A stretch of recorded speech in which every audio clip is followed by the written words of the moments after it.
Hi! Hello! నమస్తే. Welcome back. ఇవాల్టి వీడియోలో వచ్చేసరికి 5 డిఫరెంట్ బ్లౌజెస్ గురించి అండ్ అవి కూడా సిల్క్ అండ్ కాటన్ ఫ్యాబ్రిక్స్‌లో. ఇప్పుడు మనం చూస్తున్నది ఫస్ట్ బ్లౌజ్ అన్నమాట. ఇది back side of the blouse అండి. మంచి బ్రైట్ యెల్లో మీద అది కూడా కాంట్రాస్ట్ కలర్‌లో రెడ్ కలర్‌తో మంచి ప్రింట్ ఇచ్చేసారు చూసుకుంటే. క్లోజప్ లుక్ వచ్చేసరికి చూసుకుంటే థ్రెడ్ వర్క్ లాగా కలర్‌ఫుల్ ప్యారెట్స్ అండ్ బ్రాంచెస్‌తో ఇచ్చేసారు.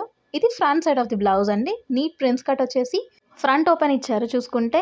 నీట్ ఫినిషింగ్‌తో హుక్స్ కూడా ఉన్నాయి. ఎలాంటి ఇబ్బంది అవసరం లేదు. అండ్ క్వాలిటీ కూడా చాలా బాగుంది చూసుకుంటే. లోపల కూడా ఆల్టర్ చేసుకోవడానికి ఎక్స్ట్రా కుట్లు కూడా ఉన్నాయండి. ఈ బ్లౌజ్‌కి అనేది షార్ట్ స్లీవ్స్ ఇచ్చేసారు. అండ్ దానిపైన కూడా మంచి ప్యారెట్స్‌తోని వర్క్ ఇచ్చేసారండి. ఇది ఓవరాల్‌గా బ్లౌజ్ లుక్ చూసుకుంటే. వావ్! వావ్! వావ్! ఎంత మంచి కలరో చూసుకోండి అసలు. అండ్ దీనికి బ్యాక్ కూడా ఒక అమ్మాయి బొమ్మ అండ్ మంచి ట్రెడిషనల్ అటైర్‌లో కనిపిస్తున్నారు. అండ్ దానికి కూడా మంచి